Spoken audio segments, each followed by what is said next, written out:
আজকে হবে ফুলকপি আলু দিয়ে ডিমের ঝোল।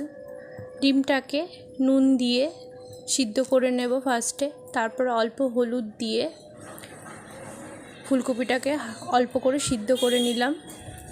এবার কড়াইতে তেল দিয়ে আলুটাকে আগে ফার্স্টে ভেজে নেব, ভেজে তুলে নিলাম। ফুলকপিটাকেও ভেজে তুলে নেব। এবার ডিমটাকেও লাল লাল করে ভেজে তুলে নিলাম। এবার ফোড়নে যাবে পেঁয়াজ টমেটো। পেঁয়াজ আর টমেটোটাকে দিয়ে ভালো করে কিছুক্ষণ ভেজে নিতে হবে। ভাজা ভাজা হয়ে গেলে আমরা একটা মশলা পেস্ট করব। পেঁয়াজ, রসুন, আদা, লঙ্কা পেস্ট করে নেব। পেস্ট হয়ে গেছে, এই মশলাটাকে দিয়ে দিলাম, দিয়ে ভালো করে কষাতে হবে। পরিমাণ মতন হলুদ গুঁড়ো, স্বাদ মতন নুন, চিনি,